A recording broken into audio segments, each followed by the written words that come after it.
It's a high-tech conversation. And a low-tech topic. Live on the World Wide Web via Zoom. Bench Talk 101. Good evening, everyone. Welcome to Bench Talk 101. I should say good morning, good afternoon, good whatever time of day it is. Got people from all over the world here. I think a lot of you will know how Bench Talk started. It was the start of the pandemic, and we needed somewhere to meet as woodworkers, and meeting virtually was obviously the perfect solution for it. What it's come to, though, is it's become a place for us to all meet every week on something, to talk about something that we're all interested in. But actually, if we look back over that time, it's probably supported us through the pandemic and isolation with our mental health as well. While that's nothing compared to what JoJo does with Pathcarvers, it's worth noting the similarities between what we do. On that note, I'm going to hand over to JoJo, our guest speaker tonight, and Megan Fitzgerald, who many of you will know from Lost Art Press and having been a previous speaker on Bench Talk 101. So I'm just going to spotlight both of you, and there we go. Over to you. Right. Well, it's actually Megan Fitzpatrick, but don't worry about it. Everybody does that. I don't know why. And I apologize for that. No, quite all right. I don't know why people think it's Fitzgerald. Doesn't matter. Anyway, really, I'm just here to make JoJo talk to us. For those of you who don't know, Pathcarvers in Birmingham is administering, among many other efforts, the Kieran Binnie Memorial Fund. Kieran took his own life last April, and we set up this fund with the blessing of his wife, Rachel Moss, and Chris Shores has been spearheading that, and Pathcarvers with JoJo and Sean was kind enough to work with Rachel and us, I guess, to raise and administer the money, because they're absolute experts in using craft as a way to support one's mental health. But I would like JoJo to tell us more about what Pathcarvers does and how you got started. Yeah, no, well, we're just really glad to be part of the Memorial Fund, really, because it's obviously a real honor to kind of be able to be part of it. Starting with what we do, I'm sure most of you will know very well how good the act of making is for you just generally. I think there's something very special about the kind of place it puts you, just the act of physically making, doing things with your hands. It kind of it takes you somewhere. It kind of lets your brain take a little break from whatever's going on in your life.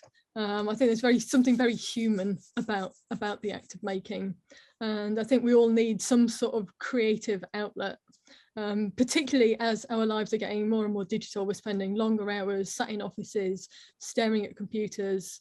We're spending hours driving on commutes, and then we get home, we're tired, we put Netflix on, and I think just having some sort of creative outlet is so important. And so we set Pathcarvers up to try and basically just bring that positive thing to more people, because for a kind of wide range of reasons, there's a lot of reasons why a lot of people don't ever get to experience that kind of state and those benefits that just putting a sharp tool through a piece of nice wood, that kind of peace that can bring you. A lot of people don't even realise that it's an option. I feel really lucky to have, oh, we've got a gate crasher. Hello. I feel very lucky to have been brought up, surrounded by craft, and had that all my life. But a lot of people don't realise that it's an option, and then if they do, then there's they might not have the funds or the kind of time to be able to do that. There's quite a in the UK at least, there's quite a lot of woodworking and craft courses that you can go to, sort of spend a weekend out in the woods, do some woodworking, and that's great if you have the resources to get to the woods and the funds for that. But if you live in the city, you rely on public transport, then it's harder to access. And we wanted to bring craft to as many people as possible, so we can help as many people as possible. Well, you mentioned that you grew up around craft. Yeah. I'm not sure everybody, I probably everybody knows who you are and your background, but could you tell us a little bit about your upbringing and how you got involved in craft in the first place? Yeah, so my dad did a bit of woodwork. It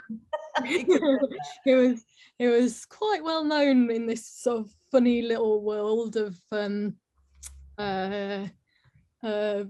green woodwork.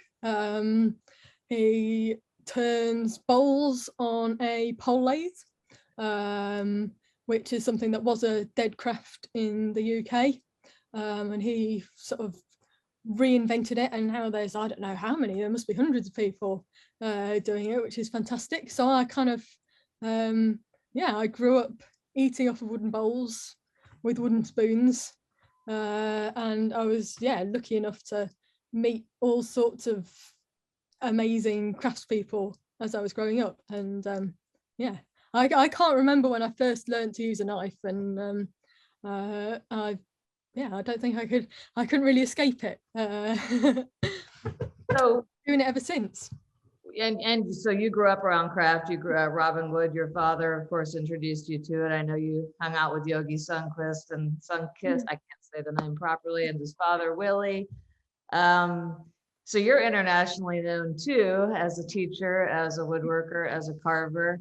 You could be doing just about anything, and yet you chose to move to Birmingham and set up Pathcarvers. What is it that spurred you to do that? I think obviously as you say, I spend a lot of time teaching, and there's a few really special moments in a course. There's always a point where everybody goes completely silent, and they're just so engrossed in what they're doing that the world kind of just disappears around them. And it doesn't take very long to get to that point. You can, in the space of a few hours, you can give somebody a knife and a piece of wood and show them a few techniques, and they get to that point where just it goes completely silent.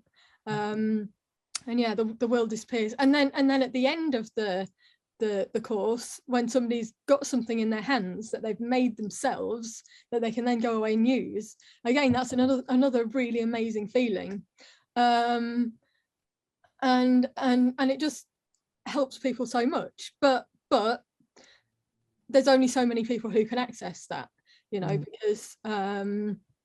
because you've got to have a certain amount of money to be able to no matter how affordable the tools are, which is one of the nice things about the kind of green woodworking and the sort of carving, is the tools are, you don't need many tools, they're not that expensive, but they are still a cost. You need to be able to afford the cost of a course. So we've been self-funded since we started. So I was basically teaching here already.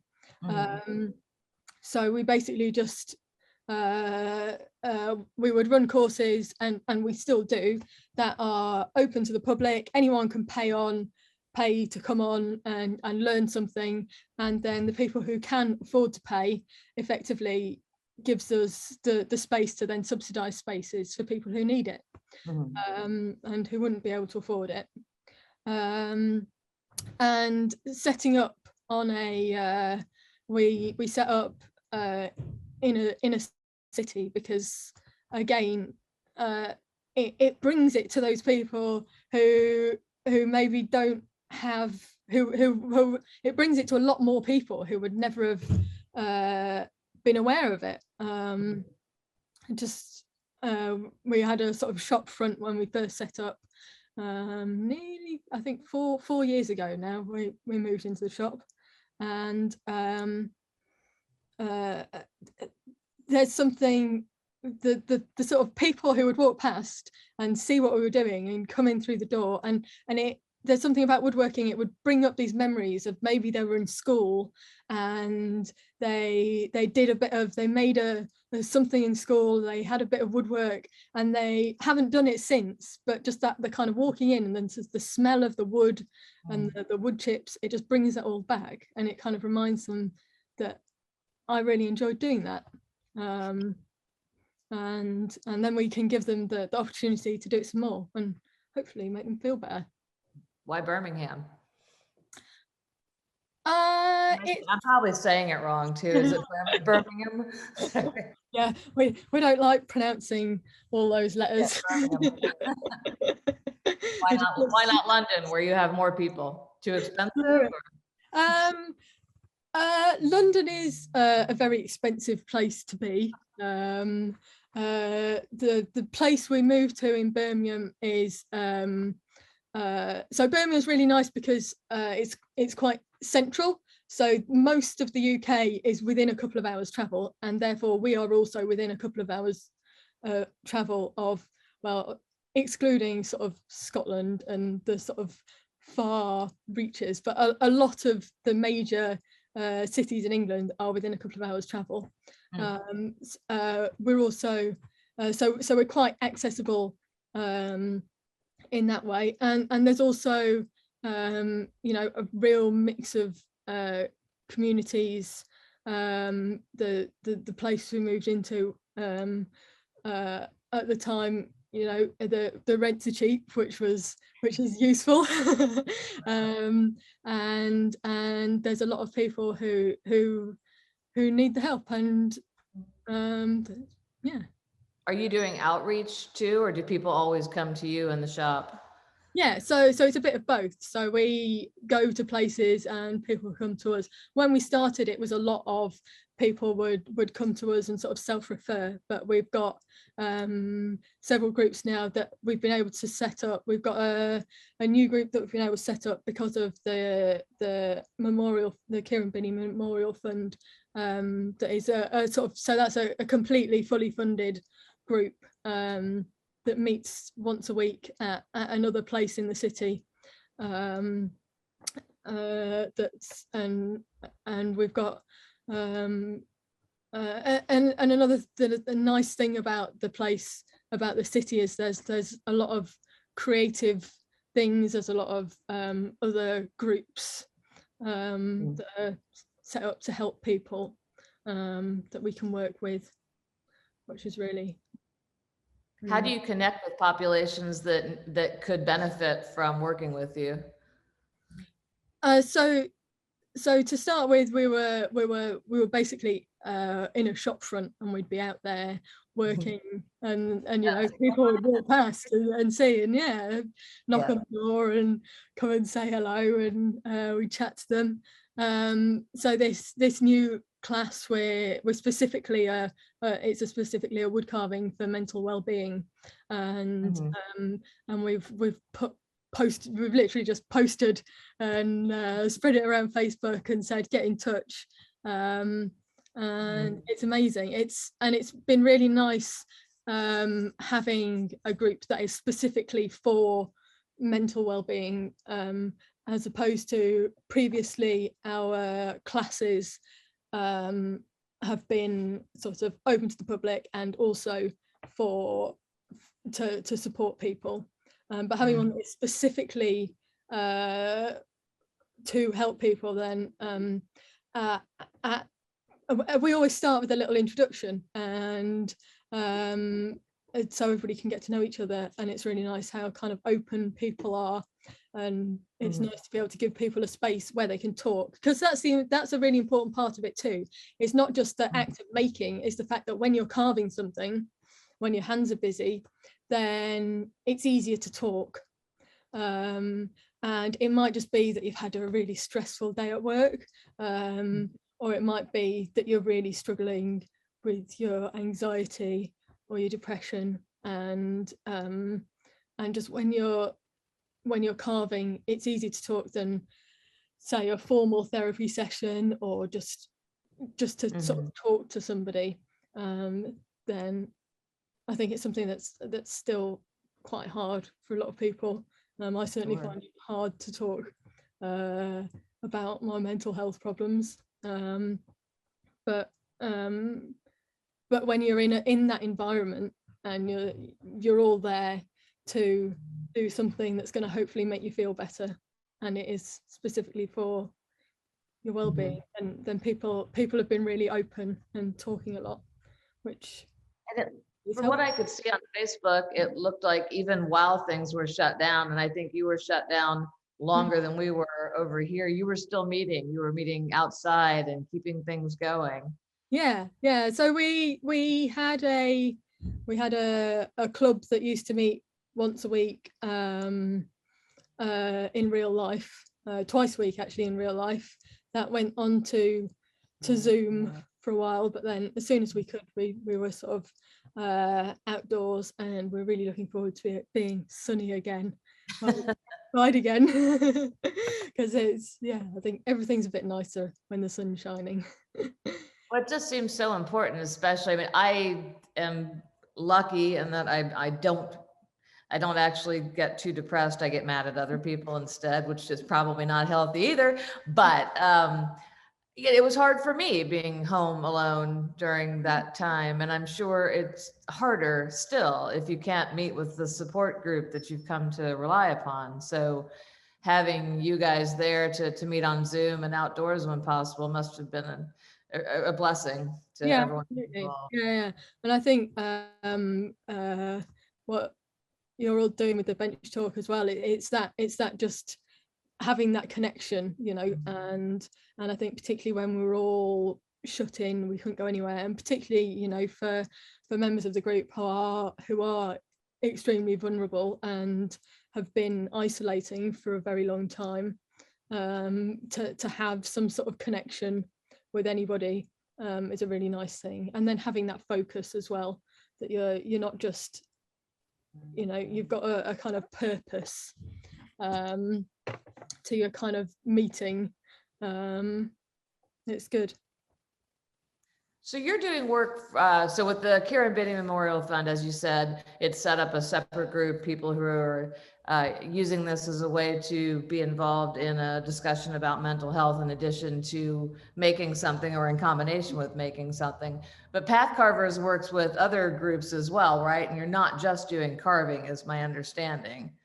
Is that am I right? Or yeah, so we kind of do a range of things with and we're kind of doing more and more as the years go by. I think we're about 5 years in now, and we're just getting started with a group, another charity in the city called Better Pathways, who work with helping people into employment, people who may have mental health problems or sort of learning difficulties, and we're going to go in. They've got a wood shop amongst other things, and we're going to go and sort of help them develop that.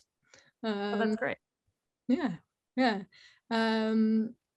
We're going to be running a little festival alongside another festival in the city, sort of day, sort of family friendly, a sort of one-day wood festival of wood in the summer, which will hopefully get a lot of people again getting exposure to, getting more people. The more people who see what we're doing, the better, because the more people who see what we're doing, the more people will hopefully come and have a go. Right. And we've got a monthly, it's a second Saturday in the area where our new workshop is, in Balsall Heath, which is a really cool, basically lots of places, all of the little places around here open up and have various activities going on. And so I think we had nearly 60 people come through and have a little go at carving. Probably half of which were kids, sort of 10 10 and under, which was really good fun. That sounds scary to me. We don't teach kids. Oh no, it's amazing. Yeah. Well, I mean, it sounds fabulous, but I'm just always afraid they cut themselves. It is. Yeah, no, it's definitely a high energy situation, and you have to be really, really on it. And I wouldn't want to do a whole day of kids, because I'd be like, whew, by the end of it. But I think it's just really worthwhile. We're actually doing another project with the with somebody from the University of Birmingham, which is looking at knife crime, and so her research project is looking at everyday objects that are also used as sort of objects of terror. So, you know, knives, cars, that sort of thing, and looking at young people's perspectives of knives. So the kind of the sort of the tagline we like to look at, the sort of thing, is we're using a knife to solve knife crime, because we know that the knife isn't the problem, but obviously governments really like to look at, oh, the problem's the knife. What we'll do is we'll put a bin here, we'll put a load of laws that mean you can't sell a spoon knife online without jumping through a million hoops, which is obviously ridiculous, because kids aren't ordering expensive handmade tools online to stab people with. They're carrying, you know, mostly sort of kitchen knives and other knives that you can pick up that everybody has around the house, because they're scared, because there's no money put into youth services. The problem isn't the knife, the problem is the sort of criminal underfunding of any other sort of support for young people. So we're doing a sort of 12-week course teaching young people how to carve. That's great. Another really exciting project at the minute. Yeah, but you're still teaching, just any old person who wants to walk in off the street can sign up for your classes as well, right? Yeah, absolutely. We do courses here in Birmingham, and we obviously haven't been traveling for the last couple of years, but hopefully we'll be able to travel again soon. And yeah, it's anybody who books onto one of our courses is also helping fund all of our other work. So that's what I was going to ask. So the people who come and take the pay for courses are funding all of the great work that you're doing in outreach and in mental health, and then also donations can be made. Is that right? Yeah, so the GoFundMe is still up, and we're kind of hoping to sort of keep that up and raising money kind of for as long as people want to keep giving money, because that gives us the longer we can keep. We don't want to just sort of do one thing now and help a load of people and then leave them to it. We want to sort of set up long ongoing stuff that will give people support for as long as they need it. And I've forgotten where I was saying. So it would be pathcarvers.com.uk, is that right? Yeah, pathcarvers.co.uk, nearly. co.uk, sorry.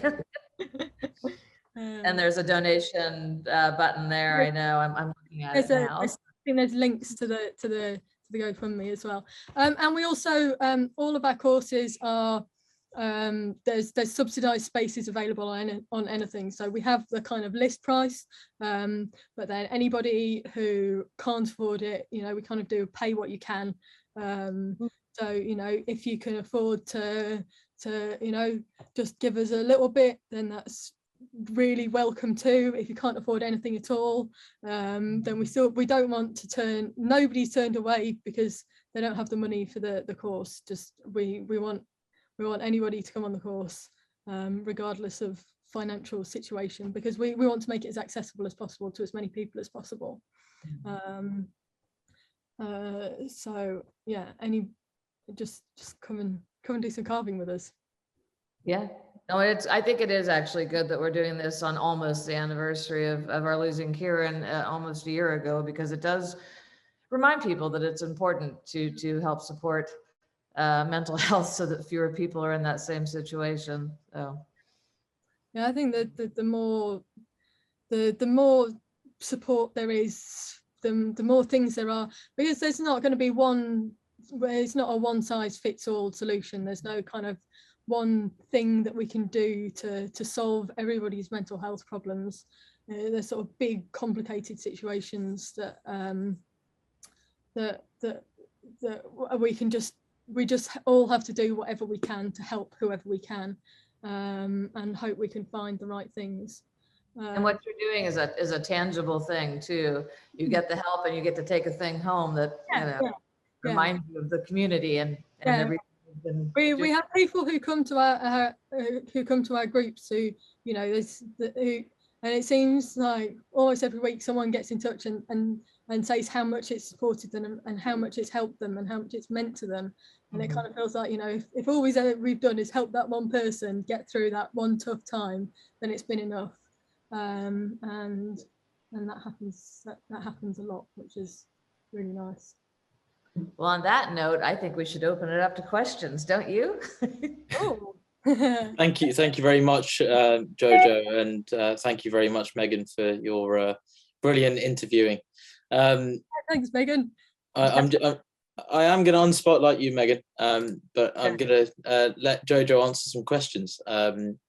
So anyone who hasn't joined us before, if you'd like to ask a question, and I will change the settings to allow you to unmute yourself. If you pop your name in the chat, then I'll ask you to unmute yourself and ask a question.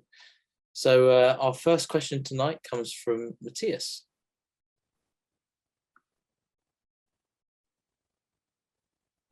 There we go.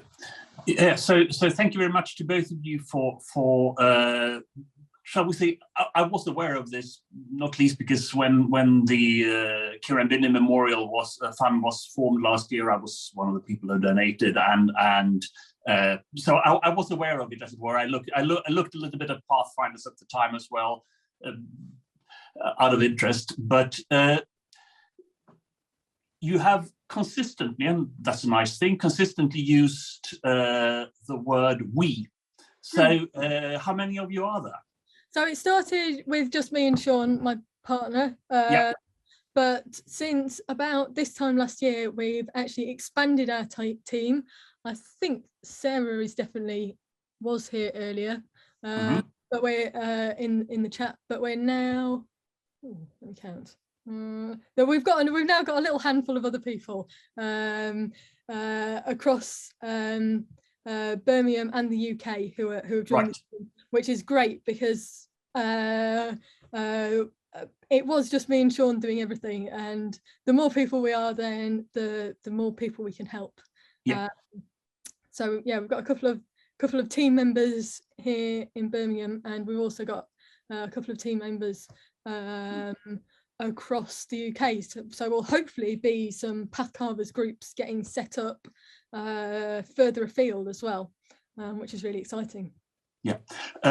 Another question I was also wondering, I will on purpose not use the word just, but do you do other forms of woodworking than green? I don't. I'm mostly green woodwork personally. We find and that's what I teach, is the sort of hand carving stuff, because it's I find it a really great intro to woodwork, because you don't need much space. No. Need much equipment. You know, No. the materials are really easy to source. You know, they grow on trees. Oh yeah, absolutely. Your neighbours pruning their fruit bush, you can sow. So I find it really accessible, and it's also really easy for us to take around. So yeah, so I kind of primarily teach, and yeah, when we set up, the idea was that we would have other craftspeople come in and teach other things as well, which we are still hoping to do. But as I said, it's just been me and Sean, and so for the whole start of it, and yeah, that's what I teach. Yeah. But, yeah. Yeah, but excellent. I'm glad to hear that I mean, I could have found out for myself, but glad to hear that the GoFundMe page is still up. I'll have a gander there one of these days and top up last year's contribution. Oh, thank you. And just, yeah, really appreciate everybody. No worries. And everybody who's supported us so far, because it's really helping us help other people. Yeah. Right, I'll get out of the way, and I've seen the chat has been going bing ever so often, so there are more people in the question asking queue. But thank you ever so much. No, thank you. Thank you very much, Matthias. I'm going to jump in here with a little question from me as well. So my first question is, are you happy to take, questions around the things that you make as well and the tools that you use? Yeah. Yeah. So what things do you teach people to make? So I think before the talk started, you were talking about, being able to make things in an hour or two. I think almost everything I make takes longer than that. So I'm really curious about what sort of things that you teach that you can make in that time. So I usually start people with a butter knife or a spatula. I'm just having a look around to see if I've got something knocking around. I think here we go. There's a little butter knife, which is just a really simple, and they can be any shape really. Just needs a handle and an edge to spread whatever your condiment of choice is.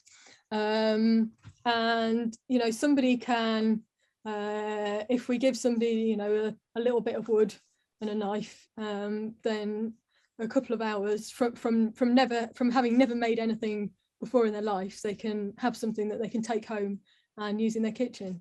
The nice thing about a spatula is that you can actually stir your dinner with a stick if you need to. So whatever you do is going to be an improvement, and probably an improvement on whatever you buy at the supermarket too. And the second one is on the actual wood. What species are you using? Is there a specific species, or do you use anything?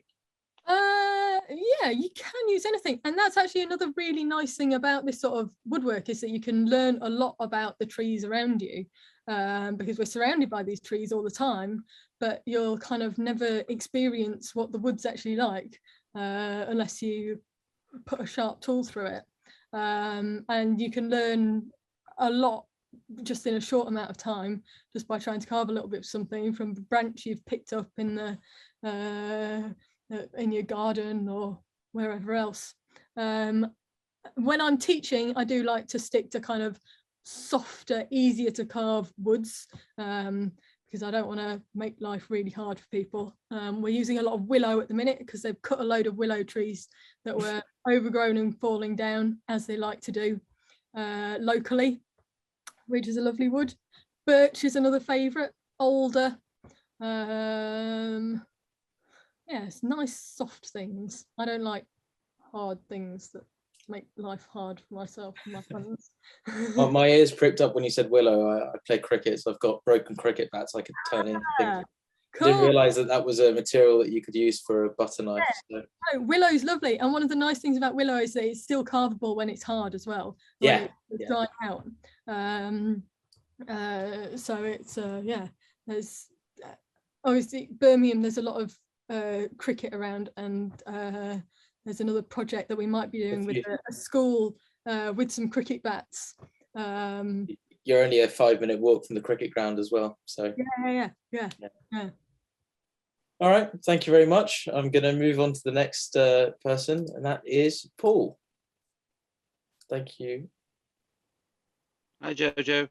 Hey, Paul. Thanks very much for the talk. Really interesting. Thanks for the work that you're doing. Oh, thank you. Mental health is, a big thing, Mm. and, to go out there and do this is fantastic. So, do you use it straight green, as in cut it down one day and use it the next, or do you like to leave it for a little while for some of the sap to actually run out? I will use it. I will use it as soon as it's been cut down, and I'll use it a while after as well. The willow that we're using at the minute must have been cut down a fair few months back, but because it's sort of such big diameter and it's left in really long lengths with the bark on, then it's probably going to be moist still in a year's time. Some woods, so if it's left in the round and sort of out of the sort of in long lengths, and you'll lose some bits on the ends to split, but the stuff in the middle will still be moist and usable in a long time to come. And there are some woods that do benefit from kind of hanging around a bit. Often things like cherry can be really splitty and fibrous when it's really fresh, and it can be better in a few months' time. So sometimes I'll split a log open, it's horrible and splitty, so I leave that, come back to it a few months later and it's loads nicer. But it kind of, every tree is different, there's some, like a sort of something really hard like apple or pear, then if it's not the day after it's carved, then I'm not going to touch it because my hands will fall off. Apple's fantastic for mallets. Yeah. It's rock hard. Yeah. Yeah. Thanks very much. I'll let somebody else have a chat, but I just wanted to come in and just sort of commend you for the work that you're doing and just say thank you. Yeah, thanks, Paul. No, we're just trying to do what we can. Yeah. Thank you very much, Paul. And over to you, Scott. You're muted, Scott. Sorry. Thanks, Jojo. That was an amazing talk. Again, reiterate what Paul said, and it's an amazing work you do. I think all of us here have been through something in the past 2 years to a different degree. And it's obviously very personal for each person. But to deal with that on a daily basis and help people is such a rewarding thing for you. You can see that in the way you speak about it. So personal question for me is, first video I ever saw, we was using your stock knife to make clogs. Do you still do that? I not on a regular basis, kind of bits and pieces. I haven't and not as, it's not a large part of what I do at the minute. I've kind of over the last few years, kind of definitely the last year or two, been, I guess, reducing the amount of work I do as myself, and putting more time into Pathcarvers. I think particularly when my own mental health is sort of up and down, then I find it easier to do work that's sort of helping other people than to do work that's kind of for me. Yeah, it's giving you something to focus on, which then helps you in the long run. Yeah, absolutely. Yeah, I think it's a mutually beneficial kind of thing. And a personal problem that I've came across is finding a source for green wood. It's not something you can buy on the internet as easily. Right. You can't go to a local timber merchant and they don't sell it. So you got any tips and hints on how to source actual good quality green wood? So listen to the chainsaws. People are cutting trees down all the time, and generally tree surgeons are really interested in what you're doing and more than happy to give you a log or two. If you can befriend a local tree surgeon, that's great. Particularly if they've got a sort of yard where they store wood, and they're happy for you to go and have a rifle through it. That's the kind of dream. There are a couple of places now that do sort of sell like blanks. In the UK, I think they tend to be kind of dried blanks though. They're seasoned blanks. No, there are a couple of places that will sell sort of fresh fresh sort of anything from just a billet to a sort of X'd out blank. I know Woodland Craft Supplies has stuff if you don't have the ability to sort of go out and source it yourself. Facebook Marketplace as well. Loads of people will get a tree cut down and then put it on Facebook Marketplace. Keep an eye on that because that's stuff that's in your local area as well.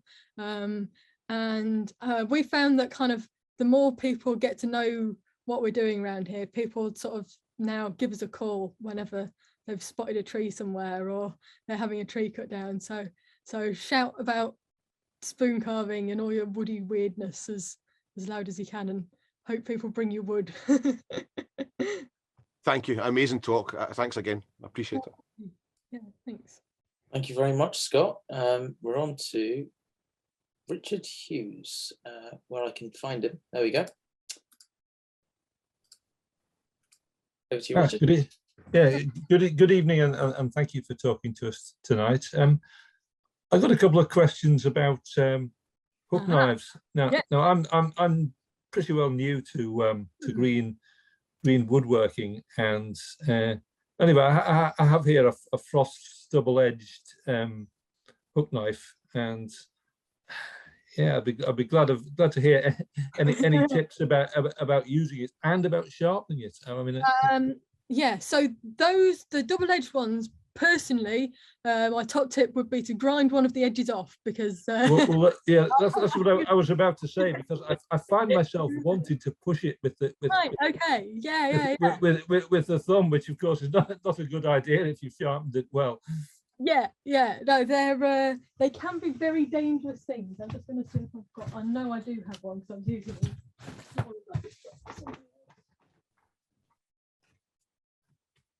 This one's a shallow one. There's some great YouTube videos, but you can either use them working towards yourself or pushing away. The way I tend to use them is kind of held in my fingers like this kind of potato peeler kind of thing here. But the important thing is this thumb. So if your thumb's up here, like if you were peeling a potato and you pull it straight towards it, you'll put a big old hole in your thumb. So you've got to keep this thumb nice and out of the way, and kind of pulling towards yourself kind of thing. There's some really great YouTube videos out there that will show you some. There's a good one that my dad does, actually, that I might have a link to that I can put in the chat. Oh, that'd be great. That'd be great if you could do that. Then we can pick it up. Here we go.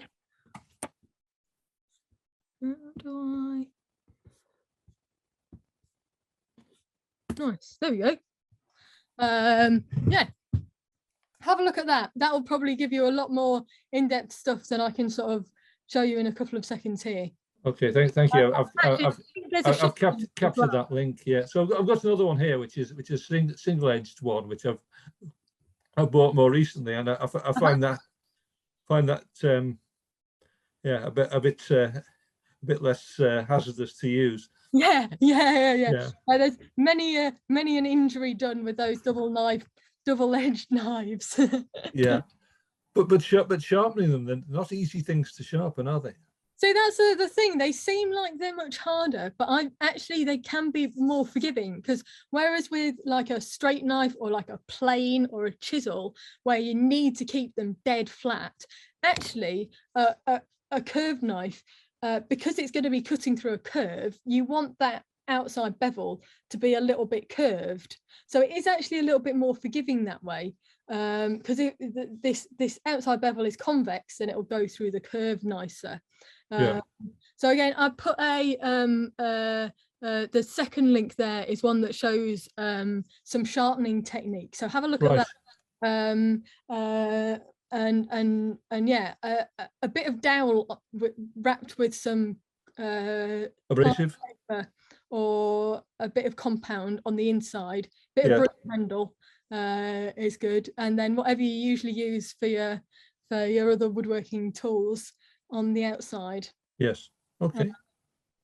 And yeah, remember, it doesn't have to be dead flat. So if you don't hit exactly the same bit every time, that's a good thing. Yeah. Okay. Well, thank you very much. Yeah, and have a little look at those YouTube videos. Hopefully I shall do, yeah, thank you. Thank you, Richard. Look forward to seeing your spoons soon. Yeah. On to Josh. Hi there, can you hear me? Hello. Hi, JoJo. Thank you so much. This is really cool. I've admired your work for a really, really long time. So it's just cool to get to talk to you. And also, hi, Megan. I did have a question about how you manage, mental health can obviously be a tricky topic, and being around people with mental health issues can be somewhat sensitive. And so is there training that you guys have gone through in order to facilitate conversations, or also even, mediate conversations that would, come up during these Pathcarver sessions? Yeah, absolutely. Everybody on our team who runs sessions has mental health training of some sort. In the UK, there's mental health first aid, which is they do really great courses that kind of gives you a whole load of resources to deal with those things. My partner Sean originally trained as a psychiatric nurse, and he's great at talking to people too. And we all really support sort of active listening.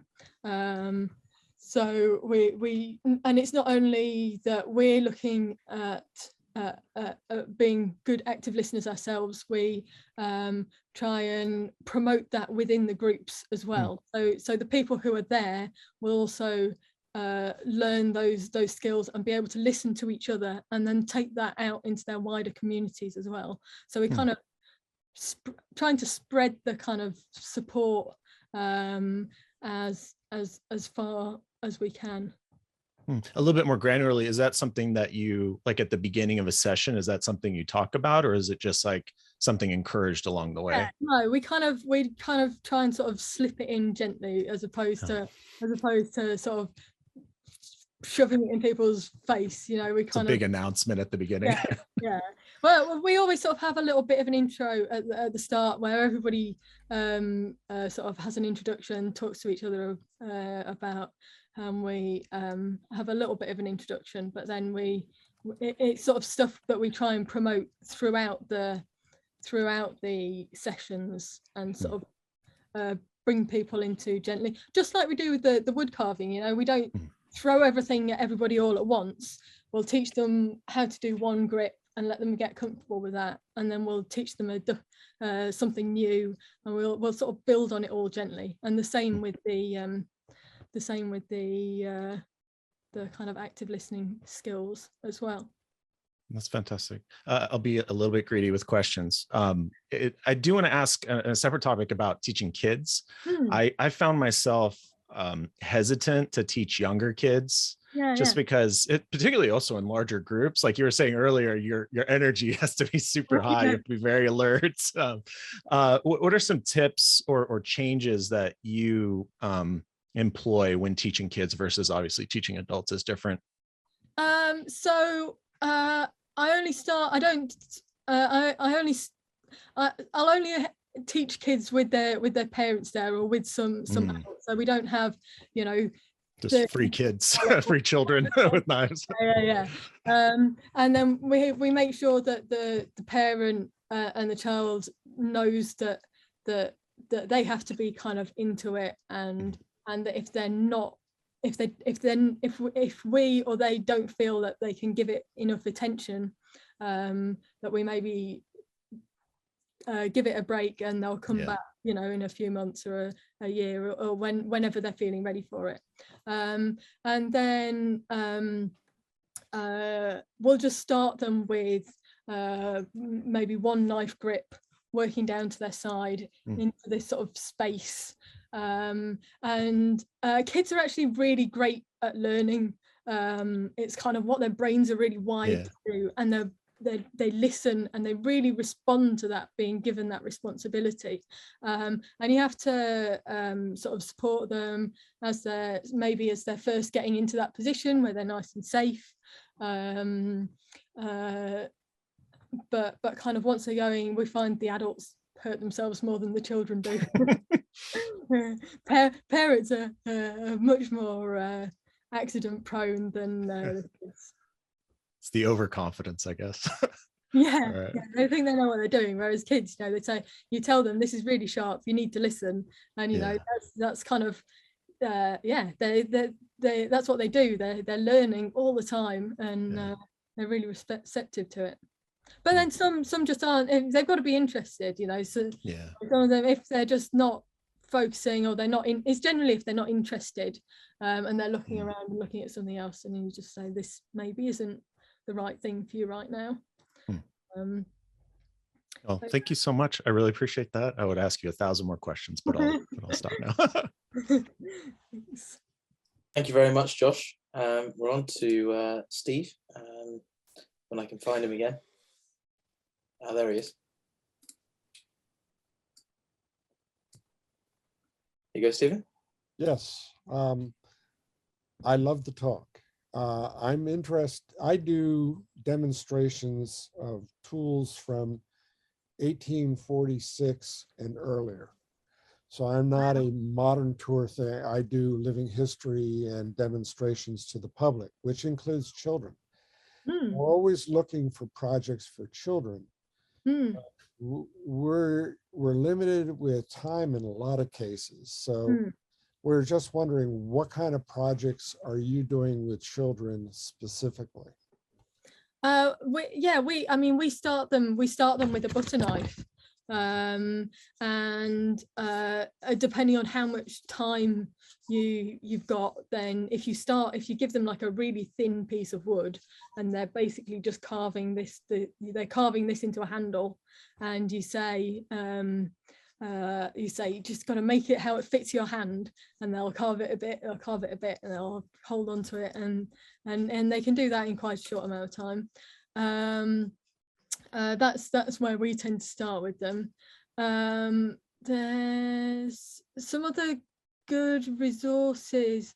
There's a book of whittling, which is quite a fun little book that I got into when I was a kid, that has little projects to do with sticks. Yeah, I like the carving, keeping the thumb out of the way, especially if you're using a crooked knife. Oh yeah. Or a regular knife, it's pulling the work into you. So that's whittling styles. Now you mentioned you have access to willow.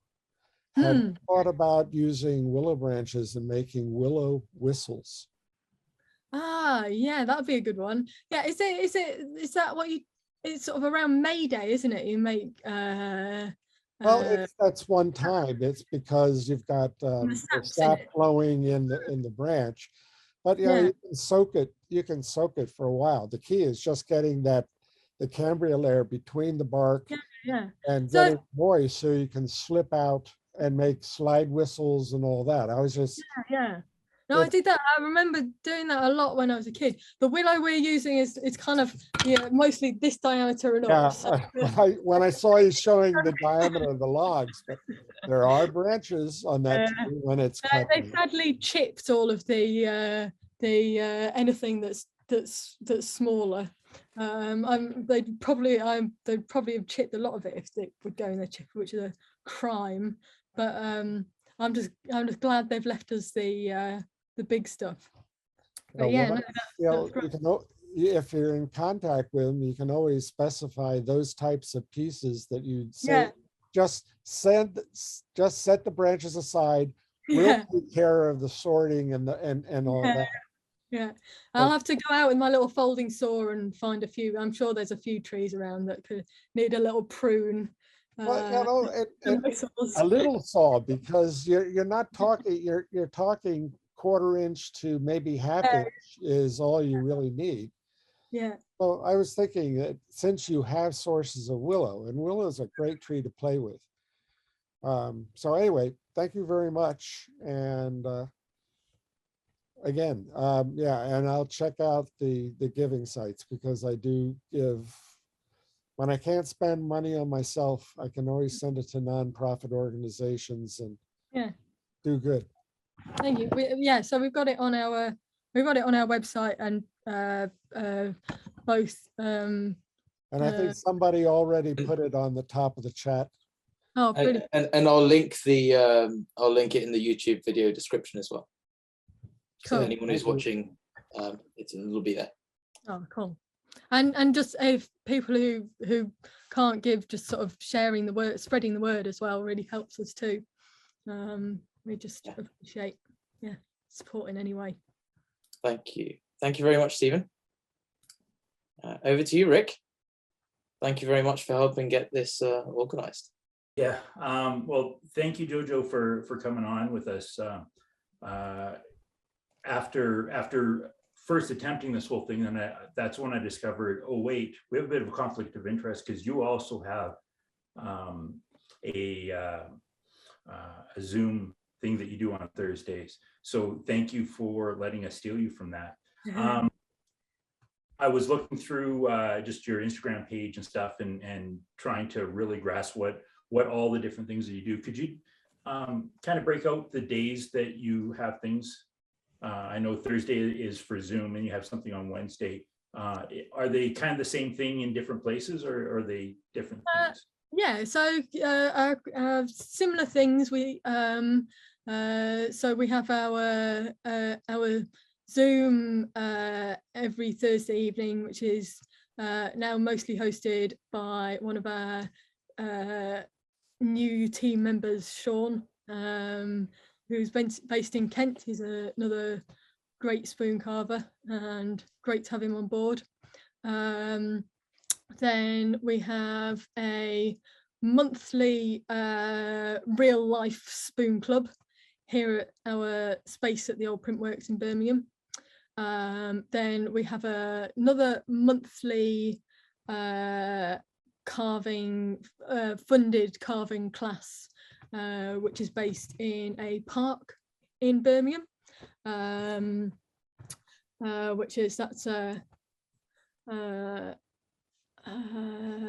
we're maybe getting towards halfway through that. That's a kind of 12 a year long sort of funded monthly class. Really looking forward to the sunshine and being able to be outside again with that one, and because it's in the park, and that's lovely. And then our Wednesday evenings, where since the start of this year, that's now every Wednesday, and that's our wood carving for mental well-being class, which is again here in Birmingham over at Lightwoods Park and House. Super, very generous to let us have the space. And then every second Saturday as well, we have our again here at the Printworks in Birmingham, we have our sort of family wood carving, which is kind of a drop-in, tends to be pretty hectic, lots of small children and knives, but great fun. Yeah. So as far as the Zoom, is that something that is also open to the public? Like is that? Yeah, absolutely. Anyone drop in anytime. It grew from our carving club, which was our real life thing, and it's just a social hang out, carve, have a chat kind of deal, with some sort of like-minded people. What if you weren't a carver? Bring along whatever else you want to do. That's awesome. I have one other question that it is kind of more of, I think, probably a rubber meets the road thing for myself. Do you run into, either with yourself or with people that you're working with, where they kind of hit that wall of, I don't really feel like doing it anymore, or where you just don't feel like you have the inspiration in your hands to actually do the work? And if you do have any experience, do you have any solutions? Yeah, I think it's always a hard thing, and sometimes what you've got to do is just, I think for me, I know, just let myself have a break, and sort of some self-care. A lot of the time it's just, if you're trying to force it, then, and you're not enjoying it, then I think sometimes you've just got to take a little step back. And I mean, obviously it's different for everybody, but yeah, I think a bit of just if you try and sort of force yourself into anything and you're not enjoying it, then what are you doing it for, really? Yeah. I think, yeah, taking a step back, go for a walk, do some find something else to maybe all you need to do is just chill out and watch some telly and snuggle up in a blanket for a bit, or maybe you need to read a book, or go for a walk in nature, whatever is your self-care. But I think if you try and push yourself into it when it, I know for me, I have bad spoon days, and some days I'm just sat there and I'm carving and it's all going wrong, and no matter what I do to it, it's just not looking right, and it's just all wrong, and there's no point carrying on if I'm in that headspace.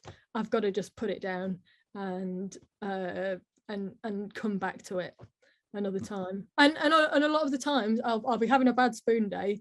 I'll go, this is awful, I just can't get it right. No, I'll keep chopping bits off, I'll chop bits off, and no matter what I do, it all looks wrong. And then I'll come back to it the next day, and it's like, what's going on? There's nothing wrong with that. It's and it's definitely, in your head. But I mean, that doesn't mean it's not real. But sometimes you just gotta, I think, take a break. Yeah. Cool. Thank you. That's for me anyway. Thank you very much. Jojo, are you happy to carry on with some more questions? If there's it depends if there's a couple more. Just a couple more, so I think Scott's got another question. You can leave Rick up, actually. This is actually part of the same thing, because my question was the exact same thing. I've struggled this winter, and Rick knows this, and I think him and I have been in a kind of similar place, and we've spoke about it. And the way I talk about it is I kind of lost my mojo, and this is for other people to share as well. There is no one answer, and I think that's the thing, is that each person's got to find their own way. But this winter I found that possibly the cold and the dark nights, I wasn't enjoying coming out here, and I thrived out here. This was my safe haven for coming out and making. The guys that know me know that I've been working metal and doing like dovetail markers and stuff like that, and it just stopped. And I found that possibly my mood, and the guys know that I kind of drew away from this group for a few weeks. So rather than involving myself with people, and I actually went the opposite way, not getting involved. And I know that that's possibly, I'm not saying depression or anything, I'm not going to use those words, but it didn't help. The guys know that I've been back and I've been getting more involved again, but again, there's no one answer. The one thing I've found is that even coming out here and filing some metal sometimes, it doesn't have to be anything. It doesn't have to make anything, but it sometimes just helps. And one of the things that I totally love is like Cupid's bows. And I found myself just grabbing a piece of metal and actually just filing a Cupid's bow. That's where I started. And when I found out that it didn't take long, and it's such a beautiful thing to actually make, that it has helped a little bit. I'm getting back through that whole stage of making a little bit more, but I'm not totally through it yet. Again, the warmer nights, the lighter nights make a big difference. But with the whole thing being about mental health, I think it does affect everybody. There's no norm for that. Everybody's dips and rises at various different times. And COVID has been a huge effect on that. The groups that you run and Bench Talk are very similar in a lot of ways, where we are a support network for each other. Rick knows we've spent many a night talking to each other after hours and stuff like that about these issues. The rest of the group are benefiting from that now, because it's not something that we generally talk about as a one big group. It's much harder, like you said earlier, to actually come out and actually talk about, like just now what I'm saying, like being depressed and maybe not making. And the one thing that you find is that it's the one thing that helps you, but you can't do it and not enjoying it. And there is obviously the end's there, you can get to that, but it's not pushing it, but taking your time, it'll come back. That love for making and that love for actually doing stuff will come back in time. Slightly for me, but not as much yet. But I just thought that Rick stole the question, so I thought I'd jump in and kind of share that with him. Yeah, no, that's brilliant. I think that kind of just being kind to yourself is just really important, and that sort of self-compassion, and you know, recognizing that sometimes, you know, you just feel a bit rubbish. I'm really glad that you mentioned be kind to yourself. I think that's one of the most important things around mental health. Yeah. Be kind to yourself and be kind to each other as well. Thanks again, Jojo. No, thank you. No, it's great, and I think that's where, you know, groups like this and you know, groups like our sort of regular session as well is really helpful to just have somewhere to go. You know, if you're not to have a time that is for making around other creative people, it can really help. And yeah, I really like that about you know, not maybe you find something else to make, you know, don't worry about what it is. So talking about it, and we've had this discussion, this might help Bench Talk a little bit, and Shrenik knows this because it's something we've spoke about. Has there been a change recently in the people that were using the Zoom meetings and they aren't close? Are they dropping out a lot more and not coming to Zoom meetings? Has that changed the kind of groups that you have? Yeah, I think the Zoom obviously was a lot more heavily used while we were all shut indoors and couldn't get out. And I think what's really nice is to be building our kind of real life groups. For us in Bench Talk, that's a lot harder because we're spread around the world. We've had like one meet up where we had a workshop down at Jeffreys College and managed for I think it was about 15-16 of us to go and make a cabinet there. That's not always possible for everybody around the whole world. We'd all love to do it, cost wise and everything else. And again, the cost wasn't really the issue, it's the traveling as well, and it was still last year. So I think it's great that you've kind of you've still got it here. So if people maybe have more things going on in their outside worlds, but if other things are going off, if they, you know, that they know it's still here, and that, you know, they know that you're still here when they need them, then that's the important thing. Even if the group maybe isn't as big, maybe that's, you know, not such a bad thing. It's maybe all of those people who were really relying on connection. It's something we've spoke about after hours in Bench Talk, and we've spoke about it during it as well, like kind of just on conversation nights where we just sit and chat. And that is, where's Bench Talk going? What's it doing? We can't get speakers every week. We sometimes used to have topic talks and stuff like that, where we actually just come up with a topic and talk about it. Maybe a kind of show and tell. What have you bought? What have you got? That kind of thing. The future's something that we actually look at in the group. We talk about it. Where's Bench Talk going? We obviously want to keep it going. There's plenty of people turn up every week and commit to doing that. What does it actually mean? That's another question. What does Bench Talk actually mean to us? What does it mean to each individual? It might mean something different to every single person.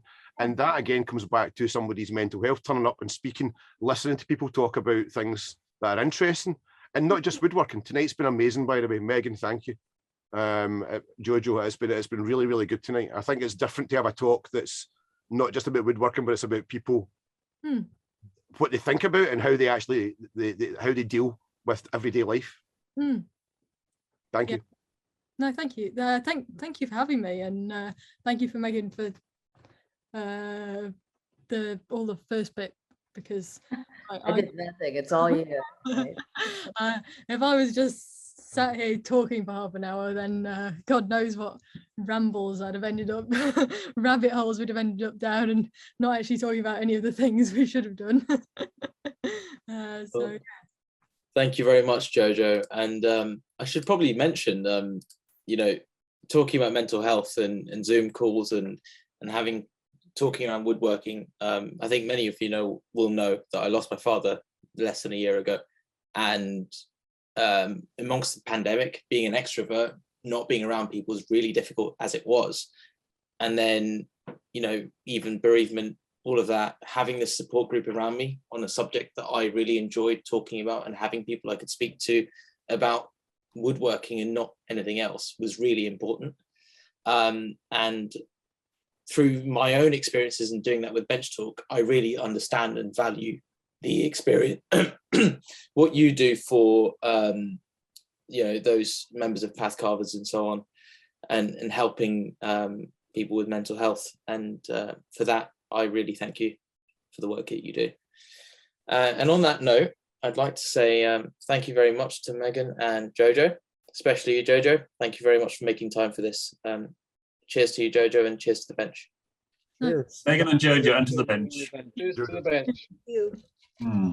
Bench.